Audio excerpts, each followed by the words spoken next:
As a musician, you need to see yourself and your music as a product. And most musicians don't do this. But without this kind of entrepreneurial focus or business focus, it's really hard to get views and to get seen and to get fans. And so YouTube is one of the best tools nowadays for creatives to grow an audience. So yeah, it's really important because most musicians just gig around, play gigs. But that's, in my opinion, the worst thing you can do in order to grow your fan base. It's of course awesome to be on stage, but if you want to grow your fan base, don't do it while playing shows.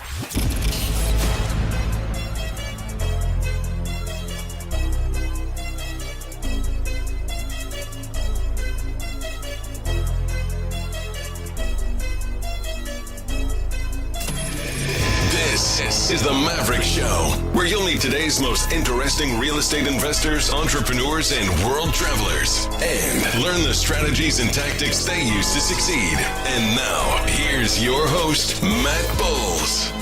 Hey everybody, it's Matt Bowles. Welcome to the Maverick Show. Today I am here with Tobias Rauscher. He is a guitarist and a location-independent serial entrepreneur. After failing at his first business endeavor in his home country of Germany, he changed course, focused his business savvy on his core passion for guitar, and bootstrapped his current company, Guitar Academy, into a completely passive online business while traveling the world that now nets him over 6 figures a year in net passive residual income. Once he honed in on his true passion, he found it much easier to succeed, and he has since developed over 400,000 followers on social media, and he has gotten over 14 million views on a single YouTube video. Tobias, welcome to the show. Hey, thanks for having me. So great to have you here, man. You and I, just to set the scene for people, are currently in Porto de Galinhas, Brazil, right on the beach. And we are about to have an amazing conversation. I recently came to full attention of exactly what you do, both your musical talent as well as how you've parlayed that into your business endeavor, both of which I think are independently spectacular, let alone your ability to merge them. And I'm super excited to have this conversation with you. You just blew my mind as I was doing a mic check by telling me that you cannot read music. No, not at all. And yet you run a guitar academy and you teach people how to play the guitar and you make 6 figures a year doing that. So can you explain a little bit? Let's just start off with the musical element of it and then we'll go into the business side of things later. But can you talk a little bit about what it is that you do? What is percussive guitar and how did you teach yourself basically to play this without reading music? Sure. Like percussive guitar is basically when you use the body of the guitar as well to emulate a drum kit, for example. So yeah, you have the guitar and you combine this with finger picking. So this enables you to really express yourself with just a single instrument. For example, I cannot sing, but I always wanted to sing. And back then I wrote the lyrics for my former band and stuff, but I always needed to have a singer to be complete. And then once I discovered this kind of style called modern percussive fingerstyle, it gave me basically the opportunity to express myself as a musician without being able to sing. So this was what really triggered me. And it's, yeah, then I fall in love with it. It is a truly special art form. And I just saw you perform in a packed theater. And I was in that theater and I was near the back. And when you came on stage and you started playing Memories, the audience was completely captivated for the entire song, including myself. And you took us on such an emotional journey through your music, through this one song. And as soon as you finished the song, my initial reflex, which I did, was just to stand up and give you the standing ovation. And 100% of the audience did the same thing. It was truly a powerful experience to be part of that. It was amazing. Thanks. I've got you here and the guitar here, which is a truly incredible combination. Would you be willing to play that song just to give people a sense of what it is that you do and what the songs sound like that you write and perform? Yeah, of course. I can try to play it right now for you all. Also, I want to be super clear about this because I was sitting in the back when I heard the music that you're producing from the stage, and it was almost hard for me to believe that it was just you and your two hands in the guitar. There was no other background music. There was no other sounds from anywhere else. There was nobody else contributing to it. So I just want to be clear, folks, that what you're about to hear is one person, two hands, and one acoustic guitar. And there is no other sound or anything coming from anywhere. This is just Tobias Rauscher performing the song that he wrote called Memories on the Maverick Show for you. All right, let's give it a try.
Wow.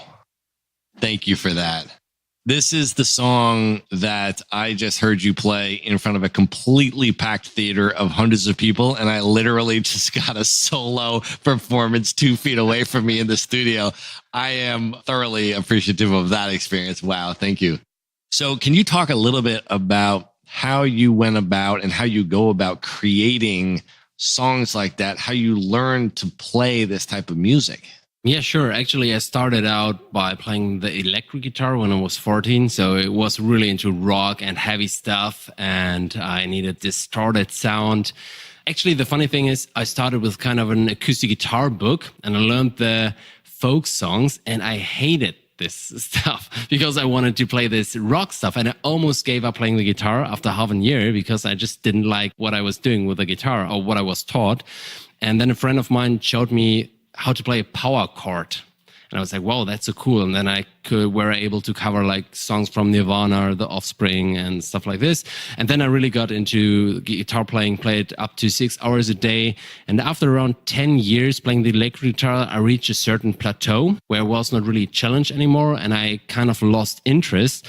And then during my time, I spent a year abroad in Australia. And then a girl basically, I was traveling with acoustic guitar back then, and then a girl asked me if I can play this song, and she handed me her earphones, and I was listening to Annie McKee's Violin, which is, Annie McKee's a really nice fingerstyle guitarist, and I was like, wow, that's so different, and I'm not able to play this at all. And so I was kind of challenged again, and then I put all my focus on learning this kind of style. And how old were you at this time? It was around 21 or 22. Can you talk a little bit about then how did you develop? I mean, when you start creating these songs, and then how did you develop from there also your passion for teaching other people, and how did that whole process come about for you? Actually, it was never my passion to teach. It was like I did it while being on high school. So I kind of earned some side money by teaching how to play the guitar. When I started out, it was mainly by covering other artists, like to challenging myself, because a lot of time you play the same stuff over and over again, but you don't really progress. And so I focused on playing stuff that was really hard for me to play. And it sounded horrible. Like when you would have listened to me practicing, it's just not nice because it's like I just focus on a certain part. It doesn't sound well. I make a lot of mistakes, but I keep on learning and repeating it until it sounds good. And it's fun in the process. Yeah, this was basically how I learned it. And of course, I had an advantage as I played the electric guitar for 10 years. So a lot of the techniques came kind of easy for me. But still, with this style of music, you use completely different techniques, like because you kind of emulate a drum kit while playing finger picking and stuff. So, but this is basically what I did. Yeah, covering other artists and challenging myself. And then basically when I put up my first music videos on YouTube, where I showed my original compositions, like people started asking me like, wow, I would like to play like this. How do you do this? And then I was like, okay, maybe I should teach stuff like this. Now, when people come to you, so me, for example, I have never played a musical instrument and I can't read music and all that. So for me, it's a super intimidating thing, right? Because I assume I'm going to have to learn how to read all this music. It's like a foreign language. It's super intimidating to me. And then I'm going to have to figure out how. So I just sort of assume that I'm not musically inclined. You know what I mean? Because it's just so intimidating for me. But when a student comes to you at this point and says, wow, that was amazing, can you teach me how to do that? The student doesn't even need to read traditional music or go through that traditional experience that we associate, or at least I associate, with having to learn any instrument. I'm pretty intimidated by it. Seriously, I like when it comes to theory, reading notation, like I really suck at it. It's like I never wanted to learn it, and I always felt like an objection inside to learn it, because I want to say that knowing and applying theory is bad. Not at all. It can be really a blessing, and a lot of people even need it in order to make music. But it put me off, and I always associated music, like learning an instrument, with something negative because of that.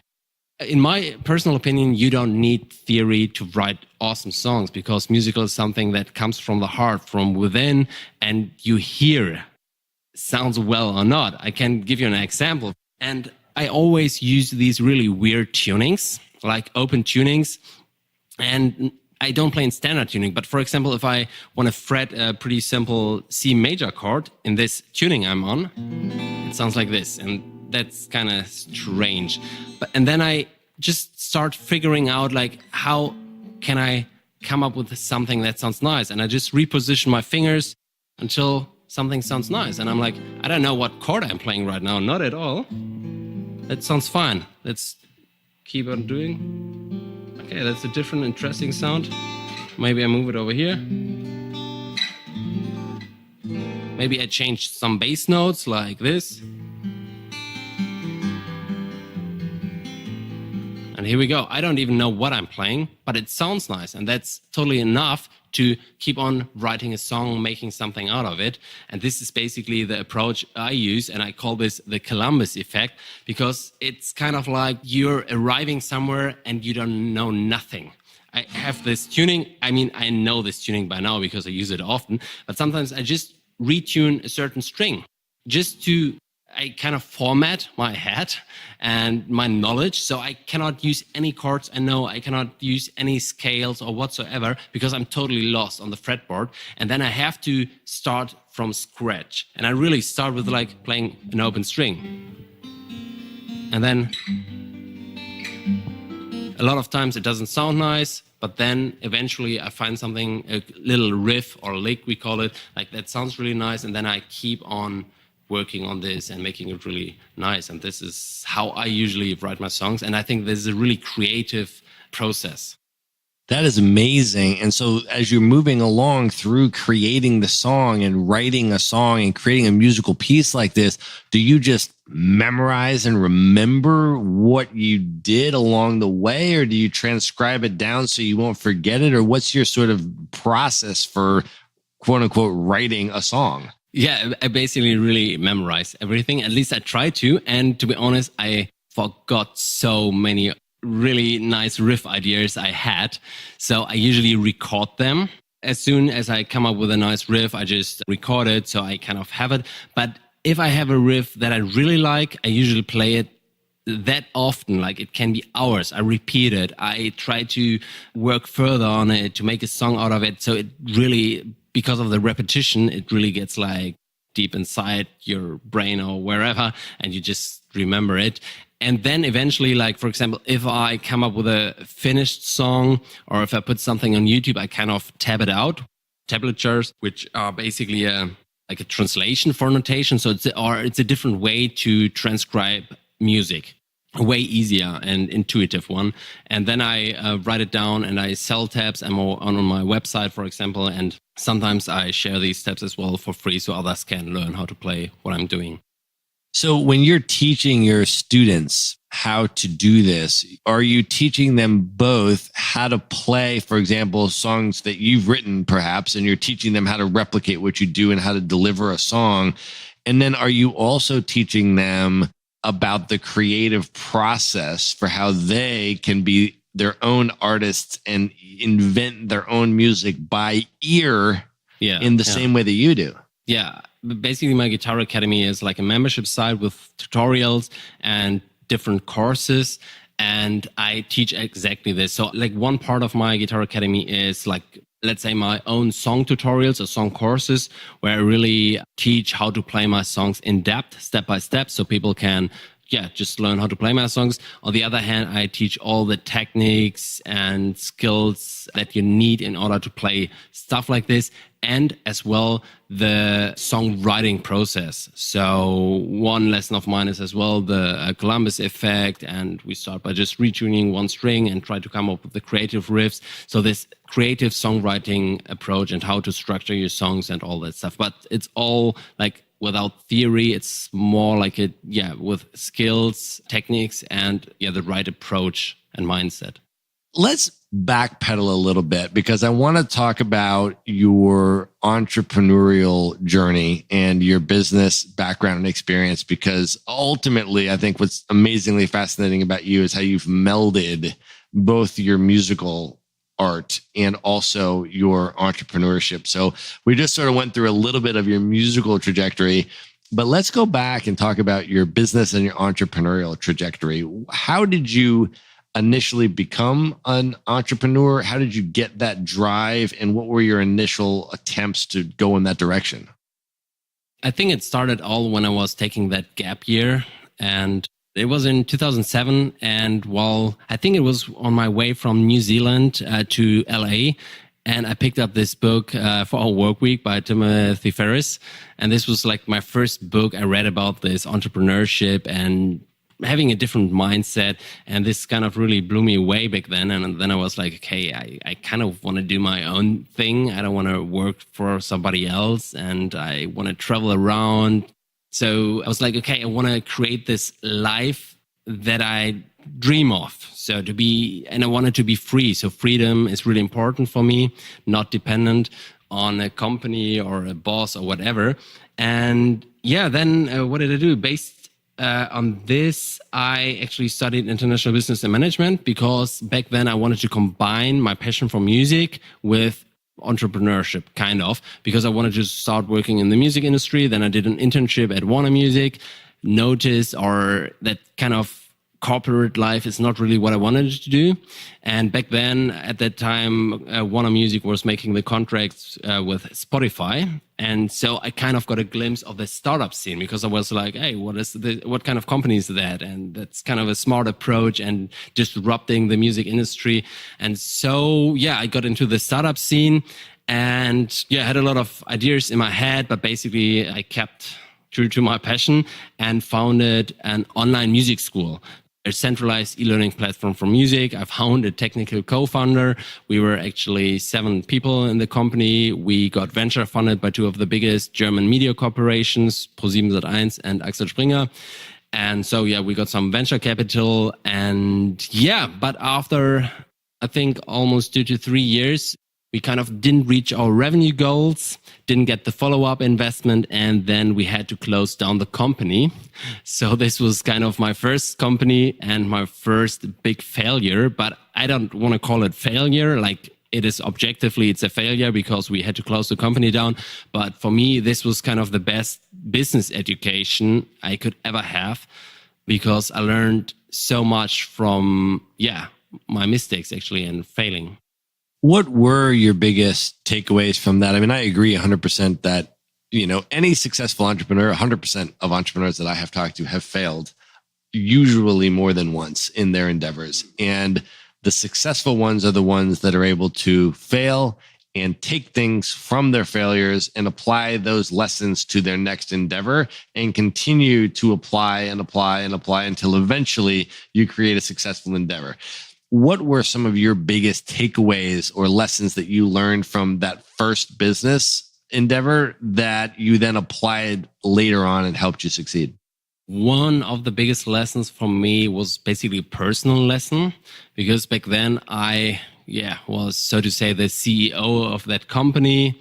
But I didn't, let's say, identify with that role because I didn't want to have responsibility for a team and a company because that contradicted my strive for freedom, kind of. Because when I had this company, I had so much pressure and responsibility on my shoulders. So I couldn't just fly to Bali or whatever because I had a team there. I had investors and all that stuff. And I felt really kind of trapped. And so I was like, okay, I'm maybe not this CEO person. So I'm not the manager. You have these managers and leaders and kind of, I rather consider myself as a leader in terms of I think about a lot of stuff and ways how to create a venture, how to do it, but I'm bad at implementing it and focusing on a team and managing everything. And so I was like, okay, I just want to be really independent and free. And if I don't want to work for a month, I don't want to work for a month and I don't want to justify to anyone. And so I was like, okay, I just want to focus on building something on my own where I'm my own boss and I don't have to report to anyone or stuff like this. So this is basically how I went into entrepreneurship. So this was one of my personal learnings. And then another thing is like business-wise, which was really important is, for example, to have, especially in the beginning, a really strong customer focus, because with my company, we had an investor focus.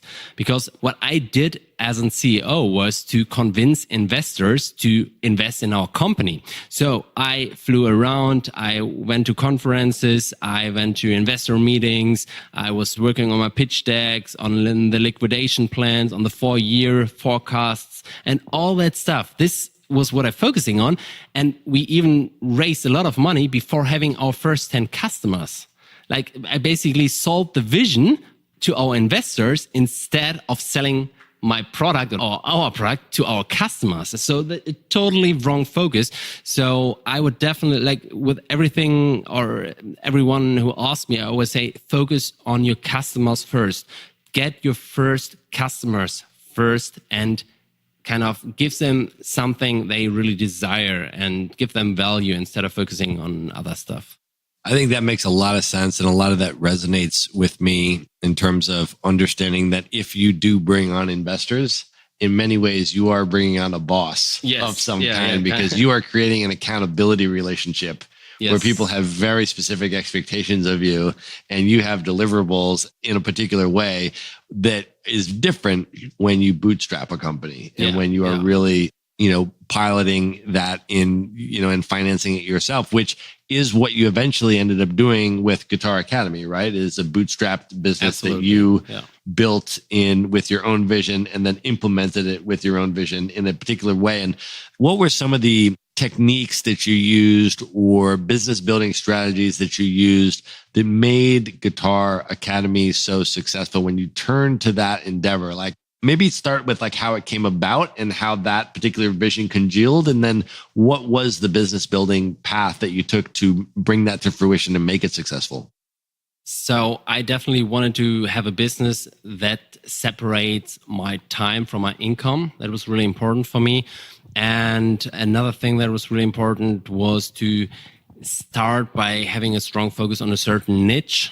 So as we talked about, there was just fingerstyle guitarists, and even not just fingerstyle guitarists, it was more like advanced fingerstyle guitarists.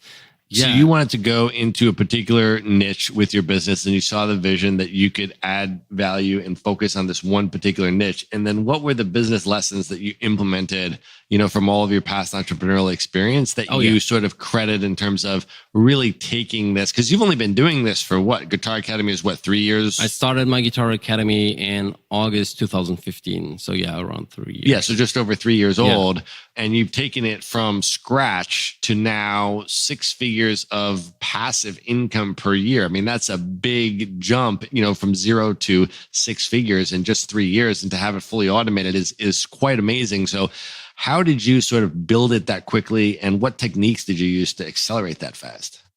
Basically, one really important factor was definitely my YouTube channel, because I kind of had a lot of traffic that I just needed to monetize. So that was kind of the blessing of YouTube. When it comes to my business lessons or what I did differently, it was definitely to have a customer focus. So for example, when I started with my Guitar Academy, I didn't just build it and threw it out there. I started by sending out surveys. So I started building an email list. I sent these people like a survey to really understand them. Who are they? What do they want to learn as much as possible. Then I started giving workshops, in-person workshops with small groups to really test, like, for example, my first concepts. And then after I got feedback, I started creating these video courses. So it was a kind of a really lean approach, like the lean startup approach. Then, of course, focusing on a niche, getting any investors on board. Starting lean, customer focused. That was were some of the most important. I think that's really important, and being able to really understand what people want to buy and what people are willing to pay for first, and then producing that for them and selling it back to them. Yeah. I think that's a very simple concept that very few people actually do, but it's very effective, obviously, absolutely. as you've seen. So I think that is super, super important. And then as you were building it, you talked about your YouTube channel. Your YouTube channel at the time of recording currently has over 300,000 subscribers, and you've built that up over how many years? Like, YouTube is a long-term game, let's say, but it took me I think in 2000, when was it? 2014, 15. Oh, I can't even remember the numbers. But let's say in the last 3 to 4 years, it really kept growing, bigger and bigger. And you've been able to bring that now to over 300,000. So what tips do you have for building an audience on YouTube? How strategic have you been about having that as a concerted business focus? And what have you learned about how to effectively build audience on YouTube? Well, that's a really interesting question, because actually one of my new businesses is the tubeaccelerator.com, which is basically, let's say, an academy that teaches musicians how to blow up on YouTube, for example, by growing your fan base on autopilot, because there are definitely some strategies you can use. And one of the most important things is your content. You have to deliver good content. That's key. Like it's 70%. And then there are some really good strategies, optimization tactics you can use. For example, one thing is definitely promote videos in the right way. Just don't upload your video and pray. That's like the wrong strategy. You need to have a concise strategy of how you use your tags, your title, what do you do with your description, enter keywords in there. But it's not all about like the SEO and keyword stuff. YouTube is more about the majority of traffic comes from YouTube recommending your video. So you want to learn how to get recommended by YouTube and all this stuff. And then, of course, doing some off-site promotion strategies. So to bring traffic in on YouTube, it's really important to get as many views as possible during the first 48 hours, for example. And there's a lot of stuff you can do. And your new online program teaches all of these things to musicians that want to build audience on YouTube, how to do all of those technical things as well? Exactly. And can you say the website for that again? It's the Tube Accelerator, like YouTube, but just without the U. TUBE Accelerator. Accelerator.com. Tube Accelerator, right. Okay, and you go through all of that stuff in terms of how to strategically focus on YouTube as a audience building or business building medium. Because it's just like, the thing is, you have so many musicians out there that are really good, but usually, like I'd say 95% of musicians have no clue on how to market themselves and their music. And as a musician, you need to see yourself and your music as a product. And most musicians don't do this. But without this kind of entrepreneurial focus or business focus, it's really hard to get views and to get seen and to get fans. And so this is what I kind of teach over there. And I think YouTube is one of the best tools nowadays for creatives to grow an audience. So yeah, it's really important because most musicians just gig around, play gigs. But that's, in my opinion, the worst thing you can do in order to grow your fan base. It's of course awesome to be on stage, no questions asked. But if you want to grow your fan base, don't do it while playing shows. I mean, I've this one, just imagine you play, I don't know, around 200 shows a year in front of, 200 people. You're just running around, and in the end, after the year play, is it around 20,000 people? That's what I get every single day. Even while we're talking here, like tens or hundreds of people watching, even more, watching my videos. And so this, without me doing anything, and part of these people sign up for my academy, buy my stuff and all that. Like, I don't have to do anything. So focus on getting your content out there, promoting it, ideally kind of automated. And so this is way more important than playing shows. I've been, of course, watching your YouTube channel, and you have amassed on a single video over 14 million views on one 5-minute video. Yeah, right. That is unbelievable. And the song that you play in that video is called Still Awake. Yes, right. Would you be willing to play that song for our audience on the show now? I haven't played this song in a while because I'm just traveling with my guitar, but of course I will try. All right. This is Still Awake, written and performed by Tobias Rauscher on The Maverick Show.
That is amazing. And that song has 14 million views on YouTube at the time of this recording.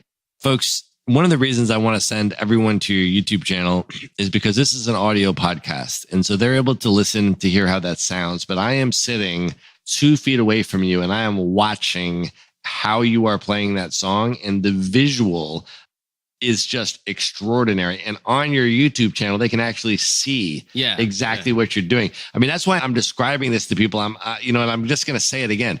This is just Tobias with 2 hands, 1 acoustic guitar. There is no other sounds, background music, or anything else. He's doing all of this by himself. And when you go to his YouTube channel, you can watch and see exactly how he does it. It's amazing. Thanks. So can you actually give out your YouTube channel while we're talking about it so people can go there and see the 2 songs that we had tonight as well as some other great stuff? Yeah, it's like I got a really weird URL. So it's best to just look for my name on YouTube, Tobias Rauscher. And what we'll do to make it easy for people is we will put it in the show notes. So I'm going to link them directly to your YouTube channel. So for everybody, you can just go to themaverickshow.com to the show notes, and we're going to have links to everything from your Guitar Academy to the YouTube training to the YouTube channel, and everything that we're talking about. The show is going to be in one place. You can just go to themaverickshow.com and go to the show notes page for this episode. You'll have all of the links right there. Tobias, I want to ask you now about some of your techniques for productivity and optimizing your work on a daily basis. Do you have morning routines? Do you have a way that you structure your day? How do you manage and optimize your time? I would actually say that I don't really have a routine. I should get one. And I always think about it. I haven't really implemented it. It's like the way I work is that I kind of work in, let's say, focus periods. For example, last time, like when I launched my guitar book or the Tube Accelerator program, I kind of work for like 2 to 3 months really hard and really a lot, like till late in the night, in order to kind of automate the process afterwards and then be completely free. And then I usually travel around for 1 or 2 months and do really nothing more, just like creative stuff, thinking about new ventures or new projects. And then I kind of start working again. So for me, like setting up an online business or something is like even something creative, like writing a song, because I'm really like the planning and automating and all that stuff. So it's even kind of a hobby. And yeah, but when I do it, I usually really focus really hard on it. So I also want to talk about your travel structure. So you have built these businesses such that they're passive, online, revenue generating businesses for you. And you've created a location independent lifestyle for yourself so that you don't have to be in one particular place for work or for the sake of someone else. And you can choose how to structure your lifestyle design. So how do you do that in terms of what are your personal choices that you make? How much do you travel? And, what does your lifestyle look like? Usually I really just do what I like doing. So I travel a lot. I would say like half of the year I'm traveling. I'm still based in Berlin, Germany. But I usually do it like this. I just travel for a few weeks or month, then I come back, usually when it's summer in Berlin, stay there for a few months, and then I keep on traveling and combine this with working. And usually my time in Berlin is usually when I work, because I got my studio over there, and this is where I really can like focus. And then when I travel, it's more like a lightweight working, traveling mix. So I do some stuff and if it needs to be done, but usually when I travel, I try not to work as much. Like it always depends like in which state I'm in, if I'm working on a new project or if I'm just in a relaxing and traveling state. And how do you deal with stress in your life as a business owner and so forth? You mentioned you've gone through the initial situation with the investors and then not kind of performing up to what that happened. And you went through a whole sort of cycle there with that entrepreneurial endeavor, which I'm sure involved a lot of stress. We call these types of things along the way the entrepreneurial roller coaster, right? Absolutely. Ups and downs and all of that stuff. So how do you as a business owner manage stress in your life? What techniques do you use for that? First of all, I try not to get into a stressful situation or kind of avoid it. I mean, I would say I'm even quite stress resistant. Yes, but usually I try, just to avoid stress. So, and having a business and an automated income and kind of helps to live a stress-free life because usually you don't have stressful situations. And like when I'm in a stressful situation, it's usually because I'm producing it myself. When, for example, I'm working on a new course or a new project and I really want to get it done. But like you have to differentiate between these two stresses, like eustress and distress, like the negative and positive stress. And usually I work in positive stress, and then it really helps me to get shit done, basically. And I try to avoid the negative stress. Can you talk a little bit about your new initiative that you are undertaking right now about the Digital Lifestyle Conference and what the vision for that is going to be and what you're doing with that? Yeah, one of my newest projects right now is, like you said, the Digital Lifestyle Conference.com. And this is basically, I think, Timothy Ferriss's book, The 4-Hour Work Week, but just as a conference. So we interview really like experts in the fields, like digital nomads, people who run remote businesses, and try to get out as much value for new people that want to quit their 9 to 5 and start living the digital lifestyle and using basically the resources we have nowadays to start their own business and kind of free up their lives. Because I think we're living in a time where it has never been easier to start an own business. Like you don't need to invest a lot. You can just start out with just WordPress. You have so much potential on that. Like, for example, when I started out with my first company, and I told you that I had a technical co-founder, and we were basically working on this online music school, and we were coding everything from scratch, like the membership area, login and everything. And I discovered like, hey, the stuff we worked on for a year can be bought for $150. It's a theme or a plugin. And I was like, wait, and I don't even need to know HTML or CSS or nothing. It's just like a builder. And we just built this, like where teams are working on and doing all the bug testing already. And we just basically tried to build the same. And so I was like, that's just so easy. I just have to do the video content and I can set up a full-fledged membership site in, a few days actually, or courses or whatever. And you can even build your social networks. Like there's so much opportunity you just really have to invest a few $100 and you're good to go. And you can test it so easily because you can reach so many people nowadays with Facebook, Instagram, YouTube. So it's just, an amazing time we're living in. Yeah, that's awesome. Well, I was honored to be included in the people that you interviewed for the Digital Lifestyle Conference. And I know a number of the other people that you've also interviewed, and they are powerhouse entrepreneurs. And I'm super excited myself to see, all the content that they contributed. But I think you have, collated and curated and put together really a power-packed group of people that I'm personally super excited to see how all the content turns out. So for people that want to go to that website, there's going to be, at least some of the content is going to be accessible for free. Is that right? Yes. So usually we record like 2 sessions. Like the first session is about the story, the businesses, and the vision. And this is for free, like for all our speakers. But then we have a second video, which is more like a deep dive into the businesses they run.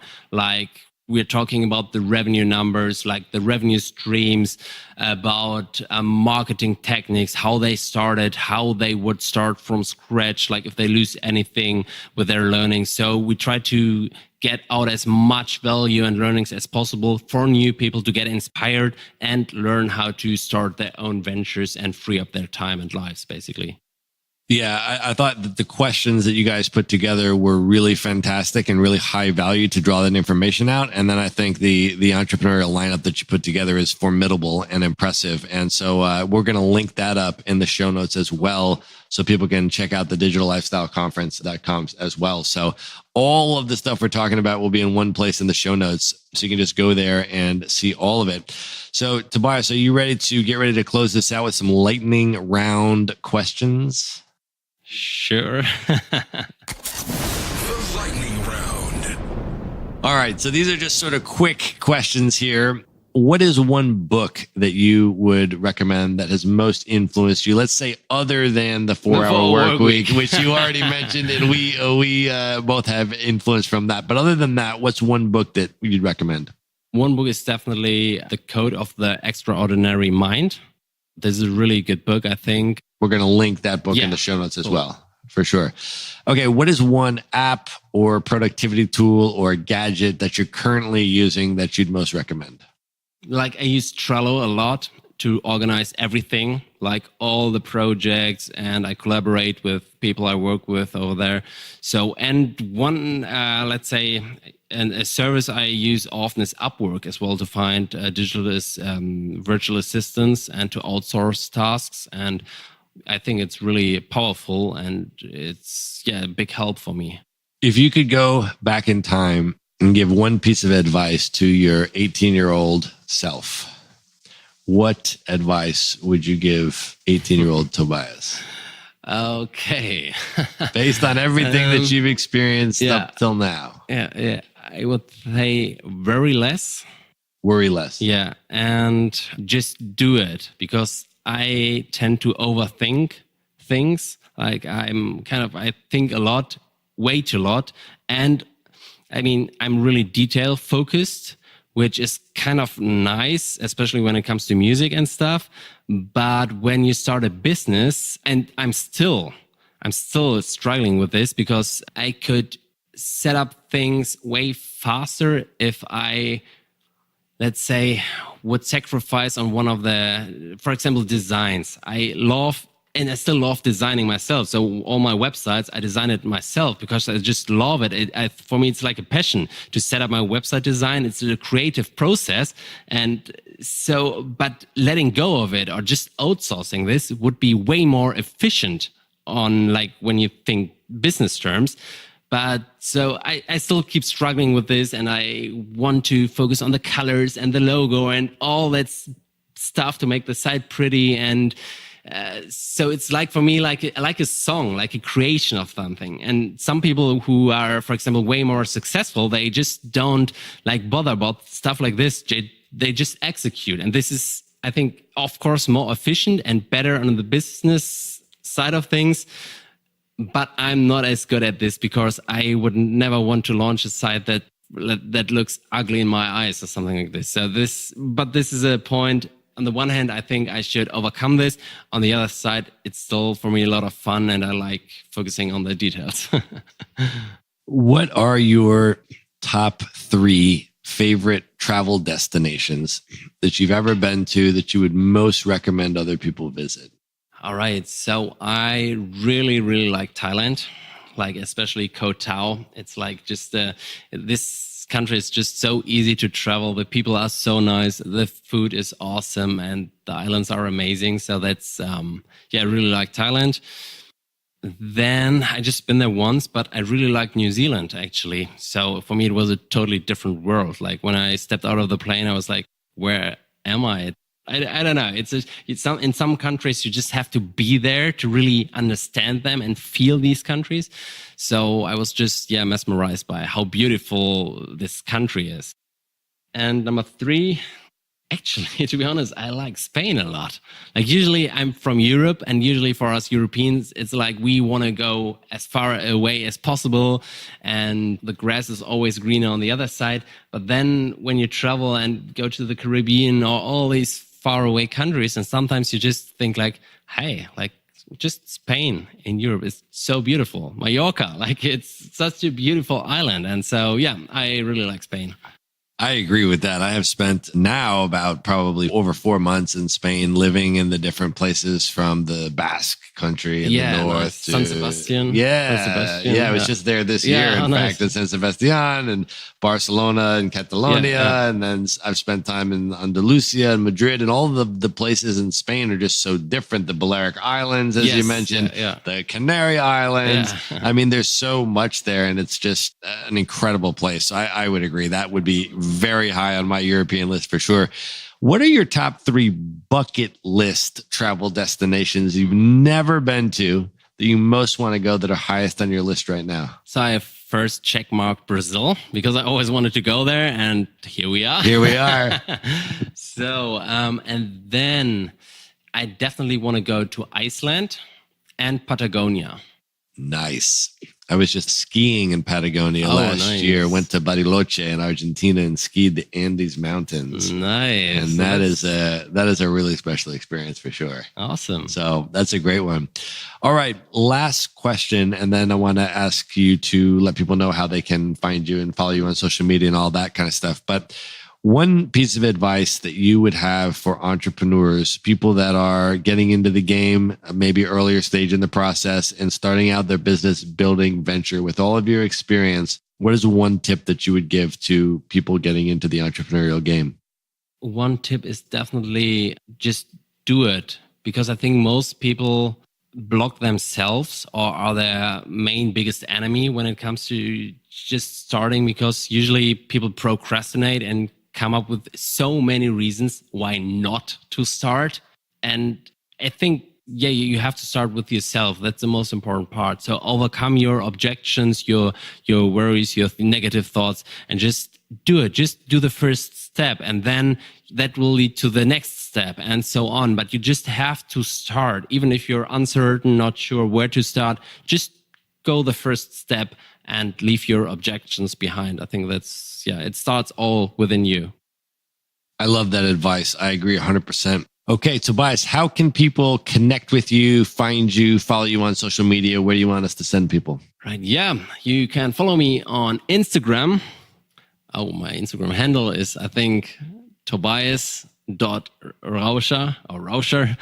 And then, of course, Facebook. Basically, you just can find me on Instagram, Facebook, YouTube by just looking for my name. I mean, I got a weird, uncommon name. So it's like, just type it in there and you will usually find my profile over there. And we're going to link up your social media profiles into the show notes as well. So that you can just go to themaverickshow.com, go to this episode show notes, and then you're going to be able to see all of Tobias's social media profiles where you can follow him, his YouTube channel, and then as well as the Guitar Academy, the Tube Accelerator, and all of the initiatives that he's involved with. You can go check it out, the Digital Lifestyle Conference as well. Super excited for that to roll out, my man.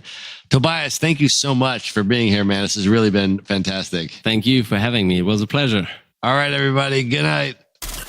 Be sure to visit the show notes page at themaverickshow.com for direct links to all the books, people, and resources mentioned in this episode. You'll find all that and much more at themaverickshow.com. Would you like to get Maverick Investor Group's white paper on real estate investing for digital nomads? How to buy U.S. rental properties from anywhere in the world and finance an epic international lifestyle? Just go to themaverickshow.com/nomad. The report is totally free and available for you now at themaverickshow.com/nomad. Do you want to learn how to travel the world for a year plus with carry-on luggage only and look good while you're doing it? Go to themaverickshow.com/packing to see a free recorded webinar and learn exactly how Matt does it. He shows you the luggage he uses, the specific items he packs, and the travel brands he likes most. Even if you're just looking to go on shorter trips, but pack more efficiently and eliminate your checked luggage, you won't want to miss this. You can watch the free recorded webinar at themaverickshow.com/packing.